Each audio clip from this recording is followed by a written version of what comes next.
আজকের গুরুত্বপূর্ণ আঞ্চলিক সংবাদে সবাইকে জানাই স্বাগতম। আজ হলো 28 ফেব্রুয়ারি শনিবার। আজকের সন্ধ্যার বিশেষ বিশেষ খবর হলো প্রধানমন্ত্রীর বিশাল জনসভা, হাইলাকান্দির 50,000 কর্মী সমর্থক নিয়ে আসার প্রস্তুতি মন্ত্রী কৃষ্ণেন্দুর।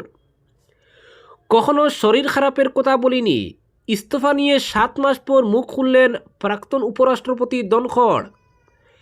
হাইলাকান্দিতে 70টি প্রতিষ্ঠানে জমির পাট্টা বন্টন। বরাকে হাইকোর্টের বেঞ্চ স্থাপনের দাবির প্রতি সহমত সরকার, বললেন মন্ত্রী কৌশিক।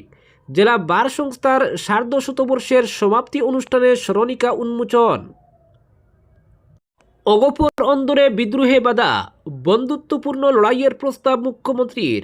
বিপিএফ রাবা মন্ত্রের সঙ্গে আসন সমঝোতা চূড়ান্ত। হাইলাকান্দিতে মার্চ মাসের চাল বরাদ্দ। শিক্ষা প্রতিষ্ঠানের আশেপাশে কটপা আইনে অভিযান, জরিমানা আদায় হাইলাকান্দিতে। ফাস্ট ট্র্যাক কোর্টে জুবিন মামলা, ক্যাবিনেটের সিদ্ধান্তকে স্বাগত গরিমার। 2 পিএসওর আয় বহির্ভূত বিপুল সম্পত্তি, কোর্টে চার্জশিট দাখিল ভিজিলেন্সের। রঙ্গিয়ায় 50 লক্ষাধিক টাকার হেরোইন বাজেয়াপ্ত, দোলাইয়ের যুবক গ্রেফতার। রাজধানীতে আবার নির্বাচন করুন, বিজেপি 10টির বেশি আসন পেলে রাজনীতি ছেড়ে দেব, হুঙ্কার কেজরিওয়ালের।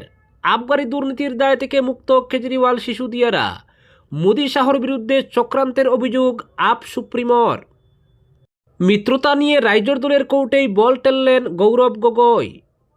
এনডিএর জোট, ডেডলাইন 10 মার্চ, ঘোষণা মুখ্যমন্ত্রী হিমন্তের। এবং সর্বশেষ খবরটি হলো আসামে জমির পাট্টা পাবে না বাংলাদেশিরা, ঘোষণা মুখ্যমন্ত্রী হিমন্তের। মিশন বসুন্ধরা 3.0-র সূচনা। এবারে শুনুন বিস্তারিত খবর। শিলচরে আসন্ন প্রধানমন্ত্রীর জনসভাকে ঘিরে জেলা জুড়ে তৎপরতা তুঙ্গে। হাইলাকান্দি জেলা থেকে অন্তত 50,000 দলীয় কর্মী ও সমর্থকের শিলচর অভিমুখে যাত্রার প্রস্তুতি চলছে বলে জানিয়েছেন জেলার অভিভাবক মন্ত্রী কৃষ্ণেন্দু পাল। আগামী 14 মার্চ শনিবার শিলচরে আসছেন দেশের প্রধানমন্ত্রী। ওই দিন একাধিক গুরুত্বপূর্ণ উন্নয়ন প্রকল্পের শিলান্যাস কর্মসূচি থাকায় দলীয় কর্মীদের মধ্যে ব্যাপক উৎসাহ লক্ষ্য করা যাচ্ছে।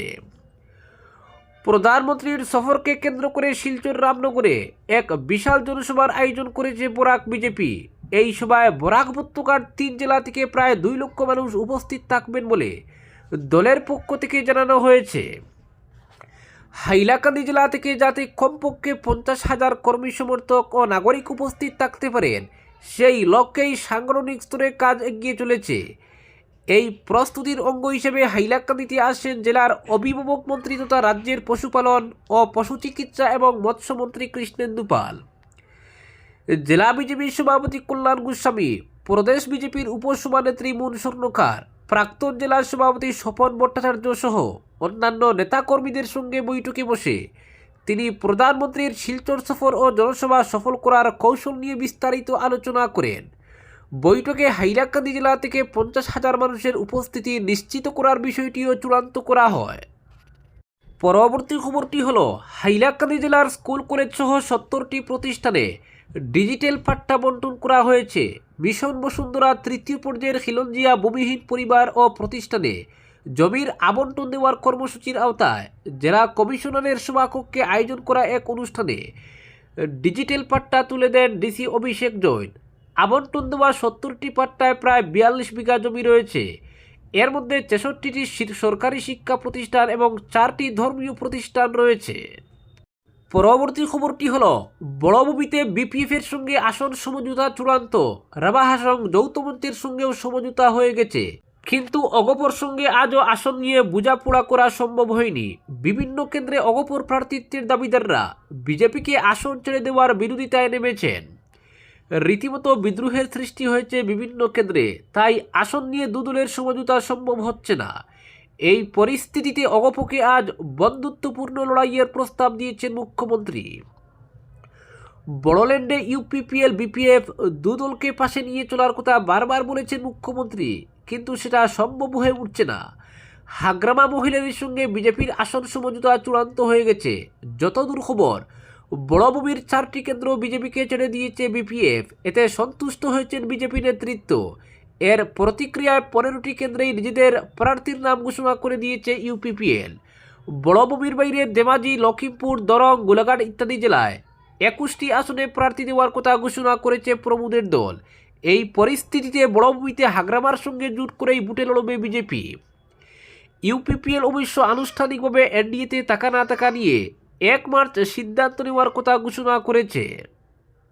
কিন্তু পরিস্থিতি দেখে পরিষ্কার, প্রমোদের দল একাই বুটে লড়বে। হাগ্রামাও দাবি করেছেন, বড়োল্যান্ডের 15টি আসন দিশপুরকে উপহার দেওয়ার লক্ষ্যেই আমরা কাজ করছি। এনডিএ বিরোধীদের বলে দিচ্ছি, 15টি আসনেই জয়ী হব আমরা। পরবর্তী খবরটি হলো, হাইলাকান্দি জেলায় মার্চ মাসের বিনামূল্যের চাল বরাদ্দ করা হয়েছে। জেলা শাসক এক বিজ্ঞপ্তিতে জানিয়েছেন, অন্তদয় অন্ন যোজনায় কার্ড প্রতি 35 কেজি করে চাল এবং প্রায়োরিটি হাউসহোল্ড কার্ডে মাথাপিছু 5 কেজি করে চাল মার্চ মাসের 1 তারিখ থেকে 10 তারিখের মধ্যে অন্ন সেবা দিনগুলোতে ইপোস মেশিনের মাধ্যমে বন্টন করা হবে। পরবর্তী খবরটি হলো, কংগ্রেসের সঙ্গে রাইজর দলের মিত্রতা, এবার রাইজর দলের কৌটে ঠেললেন গৌরব গগৈ। প্রদেশ কংগ্রেস সভাপতি গৌরব গগৈ দ্বিতীয় পর্যায়ের সময় পরিবর্তন যাত্রা নিয়ে উপস্থিত হন যোরহাটে। সেখানে রাইজর দলের সঙ্গে মিত্রতার ব্যাপারে তিনি বলেন, গত বৈঠকে কংগ্রেস রাইজর দলকে একটি বাস্তবসম্মত প্রস্তাব দিয়েছে।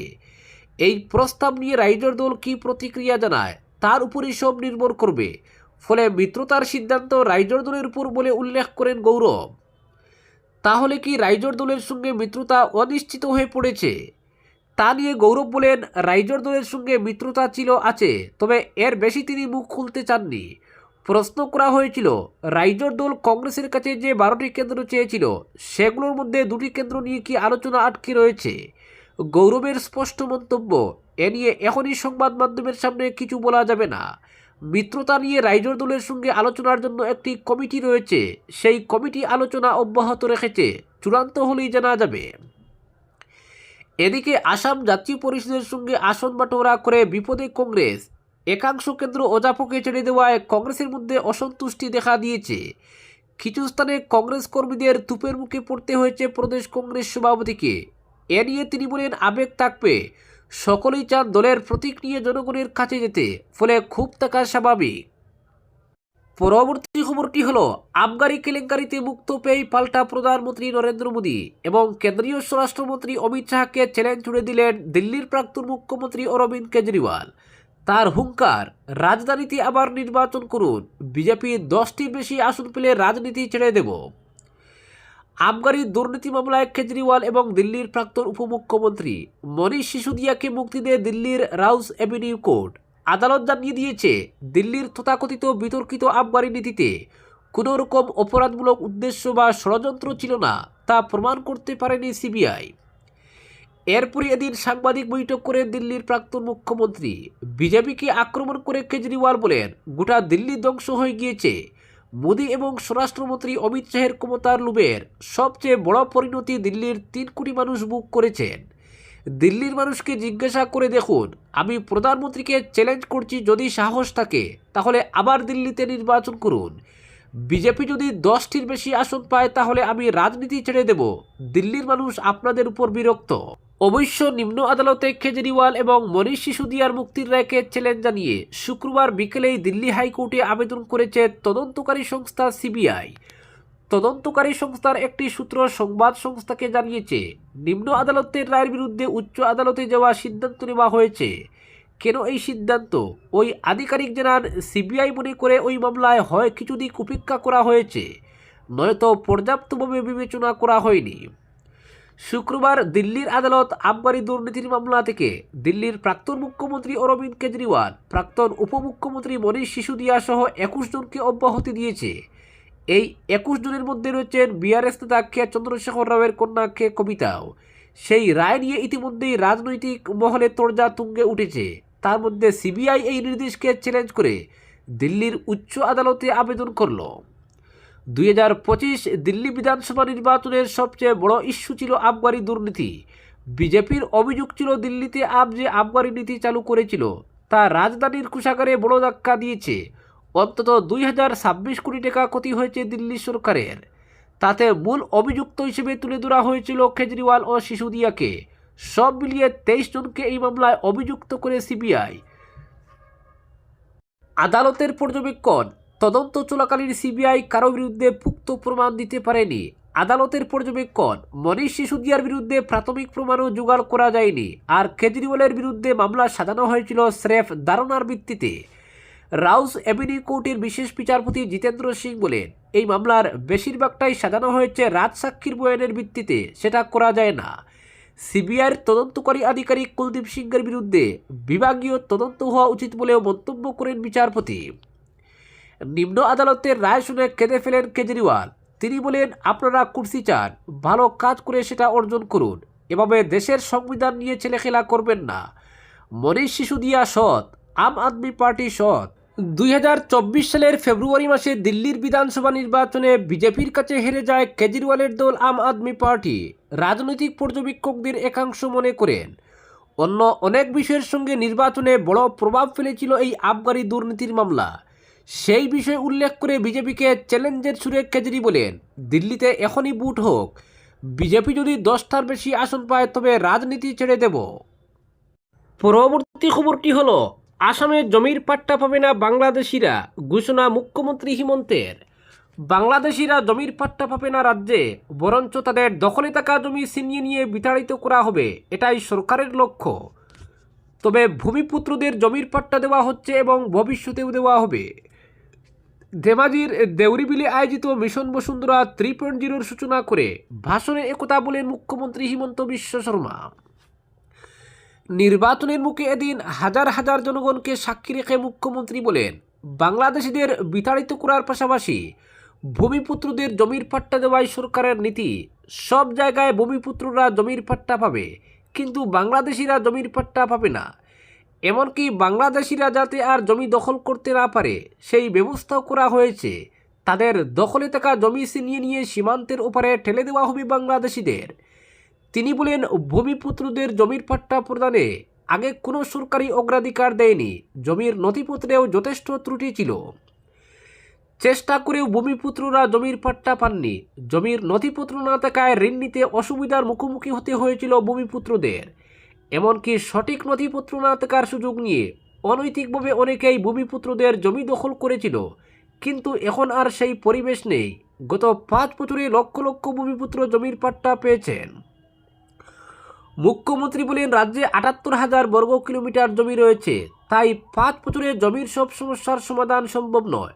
2021 সালে মিশন বসুন্ধরা 1.0-র অধীনে 100 নিয়া জমির পাট্টাকরণ, পাট্টায় ভুল নামের সংশোধন, জমির শ্রেণী বিভাজন ইত্যাদি কাজ করা হয়েছে। 5.82 লক্ষ পরিবারের জমি সংক্রান্ত সমস্যার সমাধান করা হয়েছিল। মিশন বসুন্ধরা 2.0-র অধীনে সরকারি জমিতে যুগ যুগ ধরে বাস করা ভূমিপুত্রদের জমির পাট্টা দেওয়ার পদক্ষেপ নেওয়া হয়েছে। দ্বিতীয় পর্যায়ের মিশন বসুন্ধরায় 2.29 লক্ষ পরিবারকে জমির পাট্টা দেওয়া হয়েছে। 85% তফসিলি জাতি, তফসিলি উপজাতি এবং অন্যান্য পিচ্ছি পোড়া শ্রেণীর মানুষ তখন উপকৃত হয়েছিলেন। পরবর্তী পর্যায়ে জরিপহীন বা এনসি গ্রামগুলোকে রাজস্ব গ্রামে পরিবর্তিত করার পাশাপাশি ধর্মীয় অনুষ্ঠান, স্কুল, কলেজকে জমির পাট্টা দেওয়ার পদক্ষেপ নেওয়া হয়। এর ফলে গোটা আসামে 8,406টি ধর্মীয় অনুষ্ঠান, 2,213টি ক্লাব, 13,437টি স্কুল, কলেজ জমির পাট্টা পেয়েছে। সেই সঙ্গে রাজ্যের 903টি জরিপহীন গ্রামের মধ্যে 769টির জরিপের কাজ সম্পন্ন করা হয়েছে। 12টি জেলা থেকে জমির সত্ত্ব চেয়ে 1,06,372টি আবেদন পাওয়া গিয়েছিল, যার মধ্যে 30,000 পরিবারকে জমির পাট্টা দেওয়া হয়েছে। বাকিদের পাট্টা দেওয়ার প্রক্রিয়া অব্যাহত রয়েছে। এছাড়াও প্রথম পর্যায়ের মিশন বসুন্ধরায় জমির পাট্টা থেকে বঞ্চিত 80,000 পরিবারের নথিপত্র ফের যাচাই করে পাট্টা দেওয়ার পদক্ষেপ নেওয়া হয়েছে। ভাষণে মুখ্যমন্ত্রী বলেন, মিশন বসুন্ধরা শুরু হওয়ার পর থেকে গত 5 বছরে 10 লক্ষ পরিবারের জমি সংক্রান্ত অভিযোগ নিষ্পত্তি করা হয়েছে। মিশন বসুন্ধরা 4.0 এবং 5.0-র অধীনে জমির শ্রেণী পরিবর্তন, বনাঞ্চলে ও উপজাতি মানুষদের জমির পাট্টা সহ অন্যান্য কাজ করা হবে। গত 5 বছরে 80% সমস্যার সমাধান হয়েছে এবং আগামী দিনে বাকি 20% সমস্যার সমাধানে কাজ করবে সরকার। আগামী 5 বছরে 2-3 লক্ষ মানুষের জমির সমস্যার সমাধান করা হবে, যাতে ভূমিপুত্রদের কোনো ধরনের কষ্টের মুখোমুখি হতে না হয়। আজকের বিশেষ সংবাদ এখানেই সমাপ্ত।